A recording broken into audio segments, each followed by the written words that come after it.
All right, so what I realized before I was going over the homework with my third period class is that for the very first question, it used a vocab word that you don't know yet, and that was water table. Now, some of you might know what the water table is, but some may not. So what I'd like you to do is we're going to just grab the very quickest notes so that we can answer this question.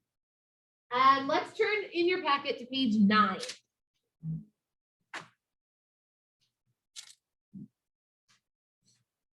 So we're going to again do notes on page 9 before we even go over the homework.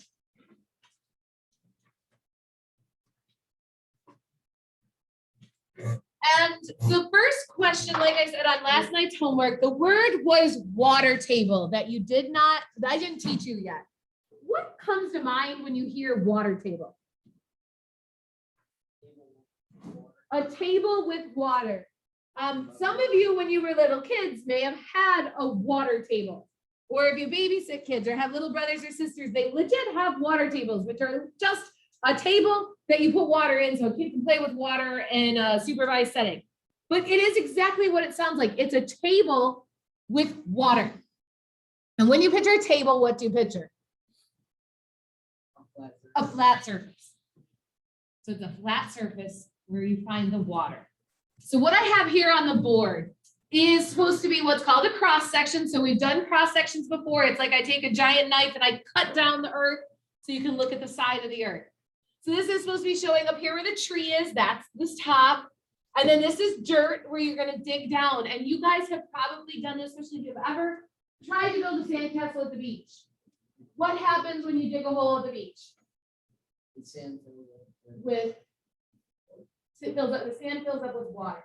Happens really quickly at the beach. You don't have to dig a big hole. Why do you think it happens really quickly at a beach that it fills up with water? Yeah, because we're right next to the water. Now, if we were to go outside today, the same thing will eventually happen. Start digging a hole right there in that grass. Keep digging, keep digging, keep digging. You'll eventually hit water. It's called a well, right? You guys know what wells are. Jack and Jill went up the hill to fetch a pail of water. We're going to the well. I picture a well as like a little hut with a little roof on it, right? Where you throw a bucket down. Now I know that's not, because you guys, some of you have wells, right? Yeah, I know that's not really what a well is nowadays. But back in the day, that's exactly what it was. They dug a really big hole and they threw a bucket down that hole with a string on it and they pulled the bucket back up and there was water in the bucket. Again, I know that's not how it works nowadays, but the same concept is true. So the water table is just this flat part where the water is. Now, those of you who have wells, what happens sometimes with your wells? They dry up. Those of us who don't have wells don't understand this concept, but wells dry up. So let's say we have this well that's sitting here on top of the surface. What would happen for that well to dry up? The water level would go down. How could the water level go down? What conditions must there be for the water level to go down? Hot and dry. Hot and dry days. When there's not water, the water table is going to go down. That makes perfect sense to you guys, right? If it's not wet, if there's no water, the water level is going to go down. What happens on a day like today and yesterday and all these disgusting days we've had recently? What's going to happen to the water table now that it's raining? Water level is going to go up. So the water table is just that flat line where the water starts. And it's not always in the same spot. If you're in somewhere where it's dry, the water level goes down. If you're somewhere wet, like the beach, the water table goes up. So it moves around. So I tried to represent this in your notes with this picture here. So we're going to start with the picture and then do the definitions. So this again is supposed to be representing the ground.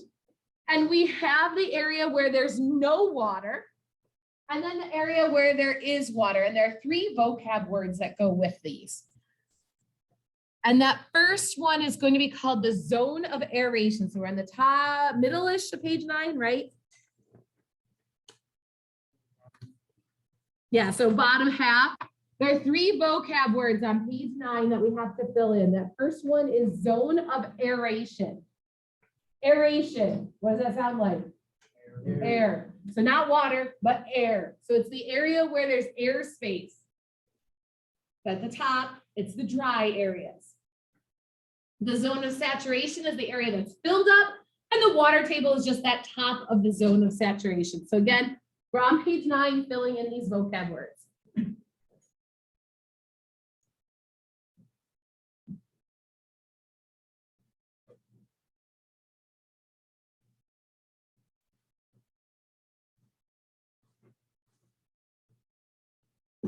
Do you have a pencil I can borrow? I have a black colored pencil you can borrow. Sweet. Almost like writing. Yep.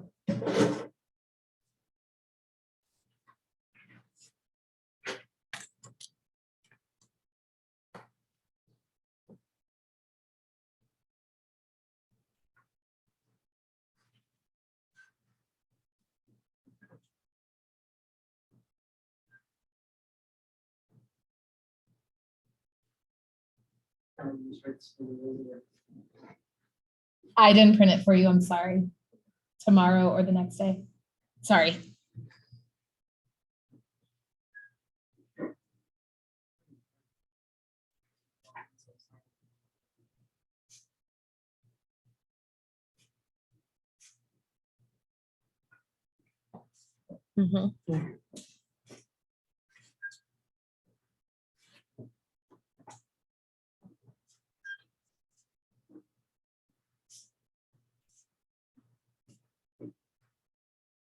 All right, so knowing these 3 vocab words. Which one's which? We've got that top one. What's that? That's the zone of aeration. What's this middle one pointing to? That's the water table. That's the top of the zone of saturation. So again, fill in those 3 vocab words. 9.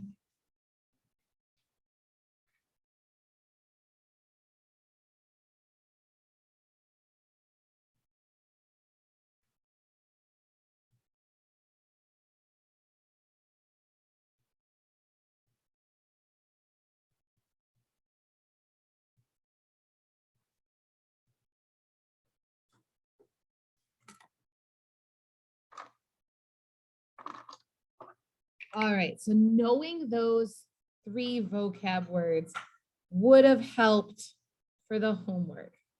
So let's go back to the homework. So back to page 2. And this was the first set of questions.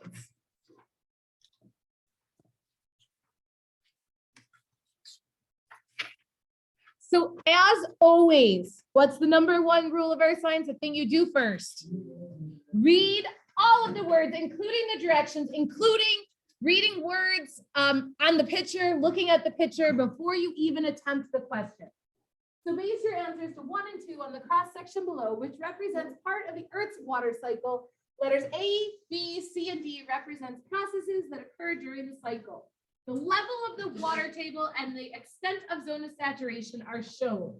Let's take a look at the picture. We've got an ocean next to the land where there's a lake and then there's a hill. They label the water table. They label the zone of saturation. But then they have these A, B, C, and D on there. What are these letters? So A is coming up from the ocean, up from the lake, and up from the land. What is process A? Evaporation. I want you to go ahead and label that. So label A, or at least one of the A's, is evaporation. Let's look at B. B is also going up, but it's going up from the trees. You might want to check your notes from yesterday. What is water going up from plants? Transpiration. So you should label that.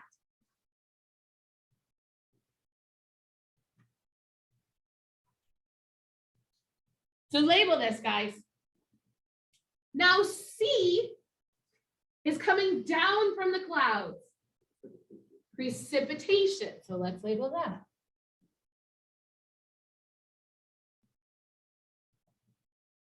And D is here where it's labeled fog, and D where it's labeled clouds. What's happening at D from the water cycle? In the clouds and in fog. Look back to yesterday's notes, guys. What happens in the clouds? Condensation. Condensation. Yes, again, you should have known that from last chapter. So I know you didn't have to label this picture. Labeling the picture removes any thinking you might have to do later. So sometimes when there's lots of letters, you're going to want to label them so that you stay focused. I would label them. My brain likes to bounce all over the place. If I label them, then I don't have to think about it again. So now I'm finally on to question 1. Which 2 letters represent a process in the water cycle that would cause a lowering of the water table? So if the water table's here right now, and we have to, it's going to lower it. If we're lowering the water table, is water being added or removed? Okay, I want everybody to think. I'm looking around and I see about 2 of you actually thinking. So the rest of you stay with me. I asked a question. Those of you who already answered, don't answer again. If the water table's going to go down, does that mean water is being removed or added to the system? Removed. Water's going away. Which one of these, or 2 of these, because that's what the question says, will take water away? Evaporation and transpiration. Absolutely. Those are the 2 that's going to take water away. So we wanted A, absolutely, A and B. We didn't want D. We don't want condensation. That's not taking water away. We don't want C. That's adding water. That would have been, the labels really helped. Now this one, what are 2 water cycle processes not represented by the arrows in the cross section? I already labeled them. I know that both transpiration and condensation are on there. Same thing here. I know evaporation's already on there, but what about melting? Is melting on there? Also, is melting part of the water cycle? Did we talk about melting yesterday on those notes that you took yesterday? Melting is not part of the water cycle. Water cycle is evaporation, condensation, precipitation, runoff, and infiltration, but nothing about melting or freezing. Melting and freezing are not part of the water cycle. So same thing, freezing is not even part of the water cycle. Precipitation is on there. The 2 that are missing are runoff and infiltration. So guess who came home singing the water cycle song yesterday? Well, besides me, because I did have it in my head too. My 5th grader came home singing the, actually she goes, Mommy, what's the song? I had to remind her. She's like, I couldn't remember the tune. She remembered the words, but she couldn't remember how to sing it. So I taught it to her again. So they're learning that in 5th grade, right this very second. So not to say that you're learning 5th grade things, we 10th graded it up by adding runoff and infiltration. Water vapor enters the atmosphere through the process of, which 2 will add water vapor to the atmosphere? That is the definition of evaporation and transpiration. So number 3, the answer is 2. Ooh, this one. How many people just looked at it and you're like, I'm just gonna guess? Looks complicated, right? Don't let long readings and weird looking graphs mess with you. As always, read all the words. It appears I cut the words off, but it says, base your answers to questions 4 and 5 on the 2 graphs below, which show the relationship between the amount of rainfall during the storm and the amount of discharge into a nearby stream. Letter A represents the time when nearly 50% of the rain precipitation from the storm has fallen. Letter B represents the time when peak runoff from the storm is flowing into the stream. The delay is the difference in time between letters A and B on the graph. Graph 1 shows before urbanization in an area, and graph 2 shows the data after urbanization in an area. So first thing first, I got to ask you, do you know what urbanization means? Yeah. Do all of you know what urbanization means? Probably some don't. And that's going to be a problem on the Regents if you don't know what non-earth science words mean. But let's break it down. What do you see in the word urbanization? Urban. Do you guys know what urban means? One word. Towns or cities? Yeah, so cities. So what do you think urbanization means? City building. Like making it a city. So it's like if we took arcade and cityized it. What would you do to cityize arcade? What do cities have that we don't have that much of? Big buildings. A lot of people. What else? So maybe not arcade, because I think you're picturing the village. But what about like right outside our window? Remove the woods. What else would we do? What would happen to that green space right there? Street. What are you saying? Streets. Okay, I was worried I cut you off and I thought you said streams. Streets. Streets, buildings, parking lots. Not a lot of what? Not a lot of grass. Like Jake said, not a lot of woods. Not a lot of dirt. No farm fields. That's all farm fields across the way over there. None of that in the city. So what's going to happen? What's not going to happen in a city then? Okay, yeah, farming. With the water, how about that? It's not going to soak in. Water can't soak in the cities because it's made out of all the stuff where we talked about water can't soak in. So as you can see here, this is when it rains. This is when the runoff into a stream was the greatest. Let's just answer the questions now. The delay time, so between here and here, on both graphs is due mainly because of the time needed for, remember, this is when it rained the most, and this is when the stream was running the fastest. Why is there a gap? Read all four answers. Why would there be a gap from when it rained to when the stream was flowing the fastest? Read all four. Why is that gap there? Let me see a show of fingers just so I can see who's kind of grasping this. There's a gap in both, so it doesn't matter about the city. Why is there a gap? All right, I'm not seeing a lot of you answering, so I want to see everybody answer. So why is there a gap? There's a gap because it takes time for the precipitation to move to the stream. So it doesn't just rain and the stream starts to overflow. The water has to get from wherever it landed into the stream, and then the stream will overflow. So it does take some time. But how did urbanization affect that delay time? This is just reading the graph.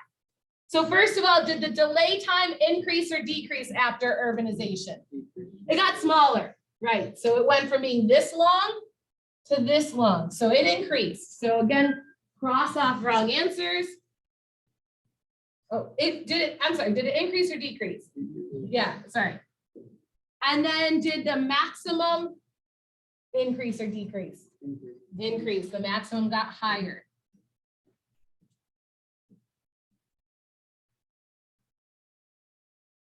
So that looked like it was going to be something complicated, but it just turned out you had to read a weird graph. Not so bad. Number 6, in general, the probability of flooding decreases when there is an increase of what? Yeah, if there's more soaking in, then there's less flooding.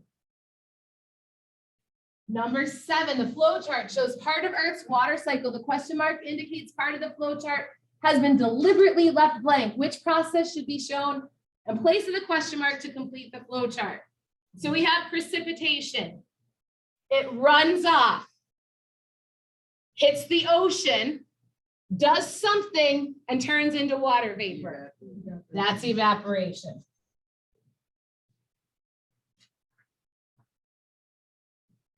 Eight, a container is placed in an open outdoor area so that the evaporation rate can be observed.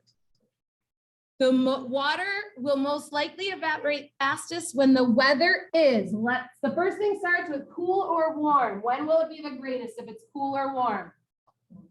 Warm. So I'm getting rid of answer 1. The next part is dry or humid. Which one will evaporate faster, dry or humid? Dry. So any that say humid are now the wrong answer. And what about calm or windy? Windy. So any that say calm would be wrong. The only one that has all 4 that I didn't cross off is a warm, dry, windy day. And during the summer, the flow, okay, this one is going to require a little bit of thinking on our parts because this is nothing I really taught you yet. The flow of most large New York State streams generally, before we even read them, do we have a large stream around us somewhere? Can you picture one? Yeah. Which one are we going to picture? Which one do I always talk about?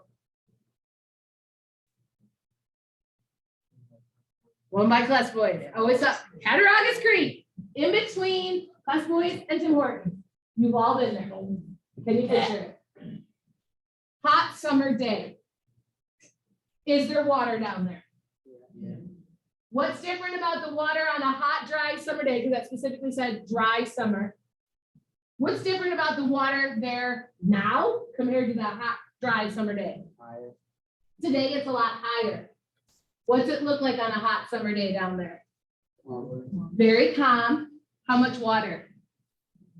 Not that much. Even though it hasn't rained, it's not dried up. So let's keep that in your head. So will they continue? Will they increase? Will the flow continue? Will the flow increase? Will the flow remain unchanged? Or will the flow stop? Which one can I get rid of right off the bat? It never stops on a large stream. Does it remain unchanged? No, because we just went over on a hot, dry summer day, it's way less, way calmer than it is today. So it does not remain unchanged. Will the flow increase on a hot, dry summer day? No. Will it continue? Yes, it will continue, and here's why. Because some of the groundwater will keep that river flowing. So that I didn't expect you to know that part, but I did expect you to be able to cross off the wrong answers. And guys, that's what you do when you get to a Regents question, like I have no freaking idea. Cross off the things that you absolutely know are untrue. Picture, that's why they say New York State. They're not talking about Mississippi. They're not talking about the Mississippi River. You haven't been there. But everybody in New York State can picture a large stream. And here's where you guys have an advantage over kids that live in like the city of Buffalo, because you can experience this. Maybe they can't. Maybe they don't know a large stream because they didn't ever drive over Cattaraugus Creek between Tim Hortons and Class Boys. All right, that was your homework. We're just about done. I think we'll just do a few more vocab words for today. So that was page 4. There's a vocab there right on page 4, right? Perfect. So that's where we're going to go. And we already did this. So we're at bottom of page 4. The first word is permeability. Any idea what that means? What if I use the word permeable? Can you use it in a sentence? Permeable means that it's like cold, right? It does. So I could tell you that a rain jacket is not permeable. So what does it mean? The rain jacket is not able, the water cannot get through it. So permeability is the ability of water to flow through the soil or other material. Where I think you might have ever talked about the word permeable Yeah, it might have been a social studies class. Like if you're talking about the front lines of an army being permeable or impermeable means you can't get through enemy lines then. So I don't know if you would have ever used that word before, but it's not completely sciencey. Oh. What's the name for a raincoat? Is it really? Yes, that's Well, where you that's just remember it from, guys. Okay, see? I would teach them. There he goes. If you took Spanish, I guess you're screwed. Yeah, I'm Oh, okay. So there you go. So raincoats, there you go. Thank you, Mrs. Jones, for making the connection. Or you fail every foreign language lesson. There's that. I remember me, I'm a G. You got it. So permeable just means it's got ability at the end. So just the ability to get through. That's all permeability means. So what do you think the next word, permeability rate? I'll use the word rate. Permeability rate. Not amount, but how fast water can flow through materials.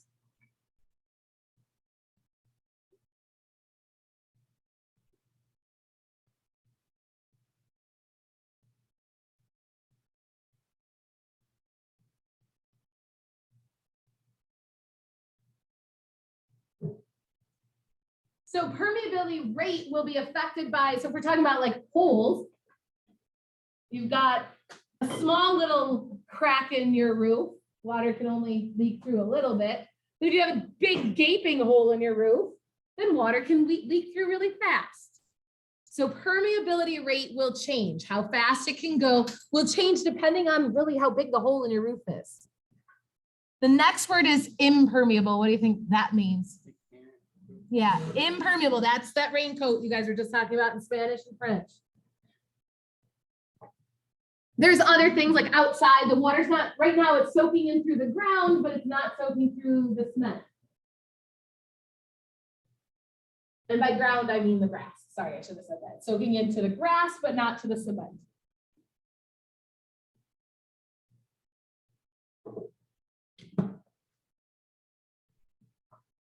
I did say tightly packed soil is also impermeable. The best example I have of that, can you guys picture a playground right after it rains? Where are the puddles? Under the swings, and there's another famous spot for them. The bottom of the slide. Under the swing and under the slide, there's always a puddle there, it seems. Because every single person getting on the swing has to stand there. And they typically kick their feet, and every single kid that gets off the slide hits the ground basically at the same spot. So they're taking that soil and packing it down, so it makes it harder for water to get in. The next word is porosity. Similar to permeability, but what do you hear in porosity? Pores. And especially you being teenagers, what's the first thing you think of when you hear pores? You think of the pores in your skin, right? At least I do. I'm not a teenager, so maybe that's different. What are the pores on your skin? Little tiny holes. And yes, the pores can get clogged and create all sorts of problems. But I just want to talk about the little holes in your skin. That's all porosity means. It's the amount of hole space in between the soil particles. Now I have a picture here. I'm going to turn off the lights so you can see what I'm talking about. This is not supposed to represent potatoes. This is supposed to be a magnification of the soil or the dirt you're looking at. And so those soil particles are little broken pieces of rock. We already learned that. And they don't fit together perfectly. There's little hole spaces, and those are going to be called pores. Sometimes they're going to be filled with water. We already talked about that. Zone of aeration, they're going to be filled with air. Zone of saturation, those pore spaces are going to be filled up with water. And the last one, right? Last one is capillarity. And we're going to talk more about this. I just want to give you the word right now. It is the upward movement of water through tiny pore spaces.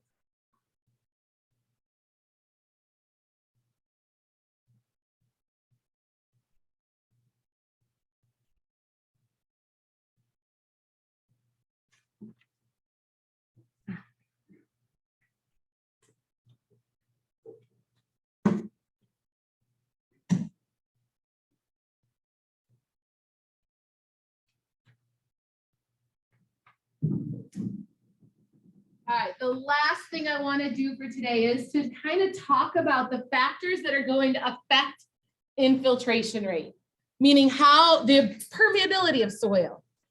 So we're going to go through, we're at the top of page 5. We're just going to do A, B, C, and D. And you can start there, A, B, C, and D, shape, size, sorting, packing. So shape is A, B is size, C is sorting, and D is packing. So label those down, A, B, C, D.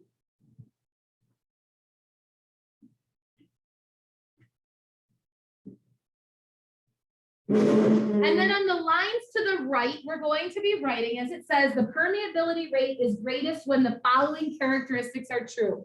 So let's look at shape. Remember, we talked about soil as just broken pieces of rocks, and rocks can be broken in different ways, and they can either be rounded or angular. So this is a magnification of the soil. Which one is the water going to be able to get through fastest? Why? Right, round things don't fit together nicely. So and these aren't gaps. What did we call these? Pores. Angular fit together really nicely, so there's no pores. So where it says, where you wrote shape, now off to the right, you're gonna say it goes through faster on rounder particles. So you just say rounder.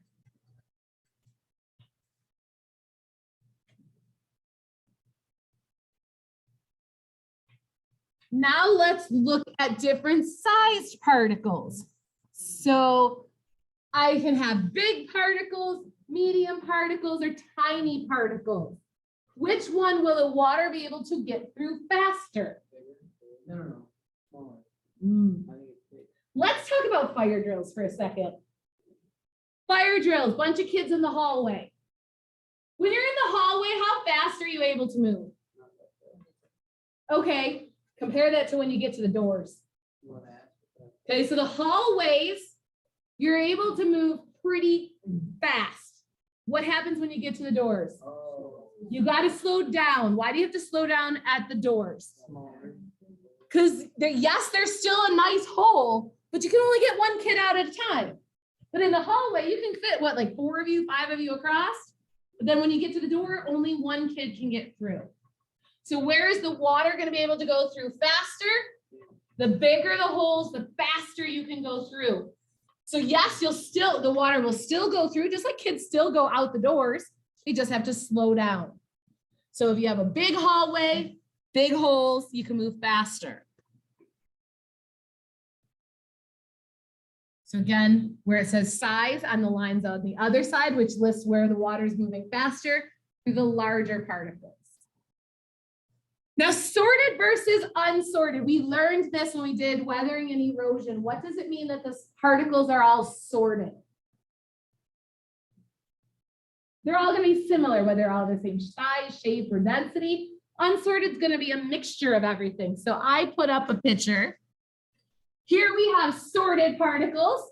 You can see that they're all about the same size. Yes, they're kind of different shapes, but they're all about the same size.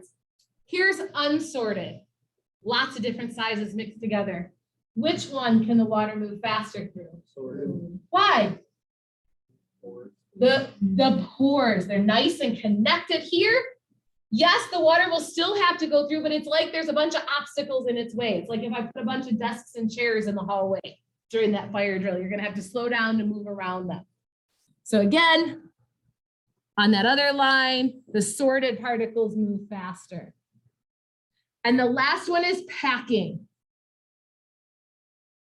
So similar to what I was saying, talking about underneath the swing sets. Here we have loosely packed soil. Here I took those same pieces and squished them together. I packed them tighter. Which one can the water go through faster? The looser soil, the loosely packed soil. So permeability rate will be greatest when you have round, large, sorted, loosely packed sediments. I think that's a great place to stop. There is no homework. I do want to remind you guys about your test corrections. Anyone who does test corrections is guaranteed either a 65 or 10 points higher than you did on your test, or whatever grade you earn on the test. I highly, highly recommend many of you do those test corrections this time. This is different than before. Before you were not guaranteed a higher grade. Now you are. It's really worth your time, especially if you're on the edge of passing or failing.